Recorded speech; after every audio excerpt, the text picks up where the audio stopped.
नमस्कार। हम बात करते हैं बहुत सी बार बातचीत के दौरान, मंच संयोजन के दौरान, किसी मंच से भाषण देने के दौरान कुछ ऐसी भूलें व्यक्ति से होती है। शब्द का चयन किस तरह से आपकी वक्तृत्व कला को, आपकी संप्रेषणीयता को बढ़ाता है, शब्दों की सकारात्मकता या नकारात्मकता कैसे। एक कहानी से बात शुरू करते हैं। एक बार एक मोहल्ले में एक बड़ा पेड़, बच्चे खेल रहे हैं। अलग अलग घरों से बच्चे आकर के पेड़ पे खेल रहे हैं। पेड़ के ऊपर चढ़ गए, टहनियों पे, कोई नीचे कोई ऊपर, जितना जिससे चढ़ना बन पड़ा चढ़ गए। माताओं को जानकारी में नहीं था, छोटे बच्चे थे, खेल रहे थे बाहर, धीरे धीरे धीरे ऊपर चढ़ गए। आंधी आ गई। अचानक आंधी आई तो ऐसा हिलना शुरू हुआ पेड़ कि बच्चे टहनियों से लटक गए। माताएं घरों से बाहर निकली, भाग करके देखती हैं किसी का बच्चा पेड़ की बड़ी डाली से लटका हुआ है, कोई पतली डाली से लटका हुआ है, कोई टहनी के ऊपर बैठा हुआ लेकिन डर रहा है बच्चा। माताएं बाहर आती हैं और मां को स्वाभाविक रूप से चिंता होती है। एक मां ने आते ही चीख करके कहा, अशोक कहां चढ़ा है, देखना अभी गिरेगा। दूसरी मां ने अपने बेटे को पुकारते हुए कहा, आदित्य गिर मत जाना, आंधी बहुत तेज है। तीसरे की मां आई, उसने कहा, अरे आयुष कस के पकड़ ले, आंधी अभी निकल जाएगी। तीन माताओं की आवाज हमने सुनी। पहली कहती है, अशोक कहां चढ़ा है, देखना अभी गिरेगा। दूसरी कहती है, आदित्य गिर मत जाना, आंधी बहुत तेज है। तीसरी कहती है, बेटा कस के पकड़ ले, आंधी निकल जाएगी। और जानते हैं परिणाम क्या हुआ? परिणाम यह हुआ, अशोक और आदित्य दोनों नीचे गिर गए। और जो आयुष की मां ने उससे कहा, कस के पकड़ लेना, आंधी अभी निकल जाएगी, वो टहनी को पकड़ के लटके रहा, आंधी निकल गई। उसके बाद में बच्चा नीचे उतरा। क्या समझे हम? शब्द में वो ताकत है। बोलने वाले को उसने कहा कस के पकड़ लेना, बच्चे ने टहनी को कस के पकड़ लिया, हौसला दिया उसकी मां ने, आंधी अभी निकल जाएगी, आंधी निकल गई। हम अपने बच्चों को जब जब कुछ बात कहते हैं, नकारात्मकता से बचें। शब्द का नकारात्मक और सकारात्मक प्रभाव होता है। इसलिए जिसने ये कहा देखना अभी गिरेगा, तो बच्चे के दिमाग में एक ही चीज रही, गिरना स्वाभाविक है, अवश्यंभावी है।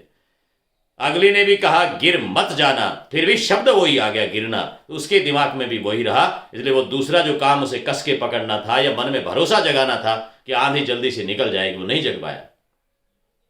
हम अपने बच्चों को बार बार जब हम कहना शुरू कर देते हैं, संचालन संयोजन के दौरान जब शब्दों का प्रयोग करते हैं, भाषण के दौरान शब्दों का प्रयोग करते हैं, नकारात्मकता से बचना चाहिए। आजकल लोगों को जब सुनते हैं देश में कुछ भी अच्छा नहीं चल रहा, ये भी अच्छा नहीं हो रहा, वो भी अच्छा नहीं हो रहा, ये भी नहीं हो रहा, तो फिर हम जिंदा क्यों है भाई? किस तरह से हम सारा काम चला रहे हैं, देश आगे बढ़ रहा है, हम प्रगति कर रहे हैं, पूरे विश्व में हिंदुस्तान छाया हुआ है, देश में कुछ भी अच्छा नहीं चल रहा, ये भी बुरा है, ये भी बुरा है, ये हो गया, वो हो गया। अरे क्या हो गया भाई? दुनिया से तुलना करके देखिए, सारी दुनिया में समस्याएं होती है, लेकिन हम समस्याओं से जूझ करके आगे बढ़ रहे हैं। इसका हमें चिंतन नहीं करना, इसकी खुशी नहीं मनानी है। 94% नंबर आने वाला रो रहा है, मुझे 6% नहीं आए। 100 हो जाते, 6 आ जाते, तो 5 आ जाते, 99 हो जाते। अरे 94 आए, उसकी खुशी मनाइए, उससे हम दूर भाग रहे हैं। इसलिए हमें देखना है, कार्यक्रम के दौरान हो, बोलने के दौरान हो, स्वाभाविक बातचीत के दौरान हो, हमें सकारात्मक होकर के जो कुछ हमें प्राप्त हुआ है उसके लिए सहजता से खुशियां मनानी चाहिए। हमारे बहुत से मित्रों के सामने बड़े संकट आते हैं। मैं संयोजक के कुछ संकटों की आपसे बात कर रहा हूं, संयोजक के सामने, क्योंकि इस तरह से शब्द आप लेते हैं। हमारे एक कविवर थे, उनको हम जब बोल देते थे, कविता बुलाने के लिए, नाम तो नहीं लूंगा, लेकिन उनके नाम के सामने साथ में जी लगा देते थे, तो उनको लगता था कि मुझे आपने स्त्रीवाची नाम से पुकार लिया, इसलिए उनका मूड खराब हो जाता था। तो उनको जब किसी ने उनके नाम के साथ में जी लगाता, नहीं तो सा लगा करके बुलाते, तो फिर ठीक है, वो कविता अच्छे से बोल सकते थे। इसलिए ऐसा भी मन में मानसिकताएं हो जाती है। संचालक के सामने ऐसे कई संकट आते हैं। एक बार का एक जिक्र मेरे मित्र ने बताया, जोधपुर का कई मारवाड़ का कार्यक्रम था, तुलसी जयंती का कार्यक्रम। आप सुने कैसे मजाक बन जाते हैं और किस तरह से संयोजक के सामने इतना बड़ा संकट आता है, वो करे क्या। तुलसी जयंती, महाकवि तुलसी की जयंती का कार्यक्रम है। बड़े बड़े संत विराजमान हैं, बड़े अतिथि आए हुए हैं, लेकिन यकायक पता लगता है आयोजकों को कि उस स्थानीय स्तर पर किसी बड़े लीडर का कार्यक्रम बनता है आने का, और वो सोचते हैं कि अपने इस कार्यक्रम में वो भी आ जाए। अब जिन नेताजी को बुलाया जाता है उनका दोष इसलिए नहीं कि उनको कुछ बताया नहीं जाता, भागते हुए कार्यक्रम में कहते हैं 2 मिनट यहां भी चलना है, तुलसी जयंती का कार्यक्रम है। संयोग से होता ही है कि जब आते हैं वो कार्यक्रम में, कार्यक्रम पहले से चल रहा होता है, बीच में नेताजी का आना होता है, कुछ वक्ता पहले बोल चुके होते हैं, कुछ को बाद में बोलना है। नेताजी प्रवेश करते हैं और नेताजी आते ही उस कार्यक्रम में व्यवस्था ये थी कि स्मृति चिन्ह के रूप में, जब प्रतीक के रूप में देना है, तो तुलसी का पौधा भेंट किया जा रहा था। संयोग कैसा मिला, महाकवि तुलसी की जयंती है, तुलसी के पौधे भेंट किए जा रहे हैं। नेताजी आए, उनका स्वागत सम्मान हुआ, शोल माला जो कुछ भी थी, स्मृति चिन्ह में तुलसी का पौधा दिया गया। तुलसी जयंती का कार्यक्रम नेताजी ने को जाना ही था, तुरंत इतनी देर के लिए आए थे, तो मंच संचालक ने कहा कि हमारा सौभाग्य है कि आज अमुक अमुक अमुक मंत्री महोदय नेताजी आए हुए हैं और उन्होंने समय निकाला है, हम चाहते हैं उनका उद्बोधन सुने। नेताजी मंच पे आए, जैसा दिमाग में आता है बोलना ही होता है, और जिस विषय पर कार्यक्रम होता है उस पर बोलना होता है। उन्होंने बोलना शुरू किया कि मैं आप सबको तुलसी जयंती की बधाई देता हूँ। तुलसी तुलसी सब कहे, तुलसी वन का घास, दया भई रघुवीर की हो गए तुलसीदास। उन्होंने कहा तुलसीदास जी ने भी तुलसी की प्रशंसा की है, और तुलसी ये तो औषधीय पौधा है, इसके गुण, घर घर में तुलसी होनी चाहिए, हमें तुलसी को लगाना चाहिए, औषधीय पौधा है, तुलसी के प्रति ये भाव होना चाहिए। तुलसी की शादी करते हैं, ये कन्या की तरह माना गया, हमारे परंपराओं में, हमारे शास्त्रों में तुलसी का ये विधान है। और उन्होंने सारा का सारा तुलसी वृंदा पर बोलना शुरू कर दिया। उन्होंने अपना भाषण पूरा तुलसी पर दे दिया और तुरंत उन्होंने कहा कि अब मुझे समय हो गया, मैं आया, मुझे सुना आपने, इसके लिए आभारी हूं, मुझे जाना होगा। अब नेताजी चले गए। अब आप बताइए संचालक क्या करे, कुछ कहना उसके पास में बड़ी मुश्किल है। जिम्मेदारी उसकी है कि न तो वक्ता का अपमान होना चाहिए, किसी तरह का व्यंग्य भी उस पर नहीं होना चाहिए, तो क्या करे वक्ता। इसलिए मेरा निवेदन है मेरे संचालक साथियों से, मित्रों से, कि जब भी कोई नया वक्ता आए तो भले ही आप पुनरावृत्ति ही कर रहे हो, लेकिन कार्यक्रम किसका है, किस निमित्त आप कार्यक्रम कर रहे हैं, इसकी जानकारी संक्षेप में 2 पंक्तियों में दे दें कि हम महाकवि तुलसी की जयंती मना रहे हैं, तुलसीदास जी की जयंती मना रहे हैं।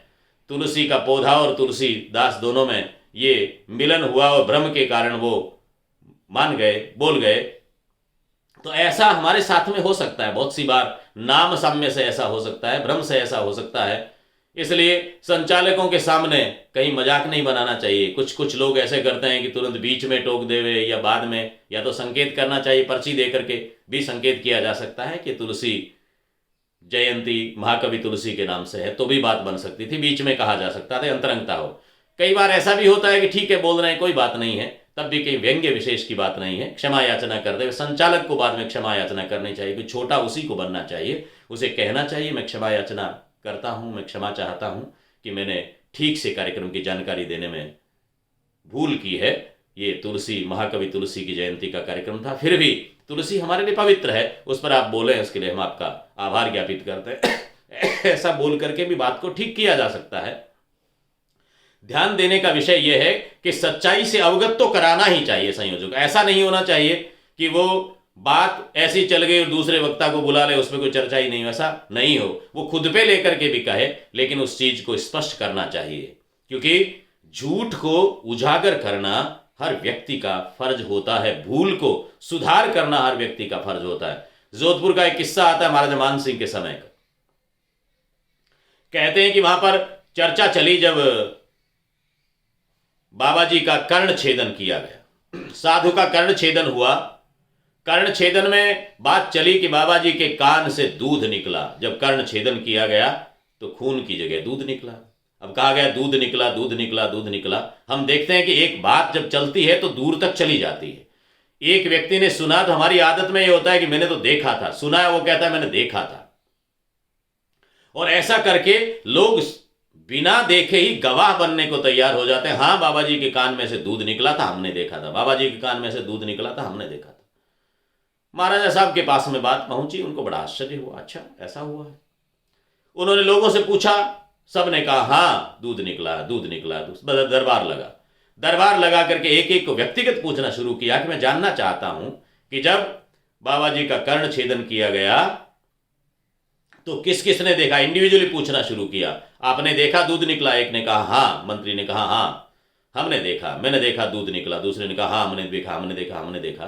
और कहते हैं कवि थे, अलग खड़े थे, कवि बोले नहीं कुछ। महाराजा साहब ने पूछा, कविराज आपने देखा है योगीराज का कान चीरा गया, कर्ण छेदन किया गया तो दूध निकला था कान में से, अब कैसे नकारे इतने लोगों की, मंत्रियों की, संतरियों की, इतने लोगों की बात को, और फिर योगीराज की बात, गुरुदेव की बात, बाबा जी के कर्ण छेदन की बात, उसका सीधा नकार करे तो ठीक भी नहीं है। इसलिए कितने विवेकपूर्ण ढंग से कवि कहता है, महाराजा साहब जब कर्ण छेदन हुआ बाबा जी का तो दूध निकला था लेकिन उसका रंग लाल था।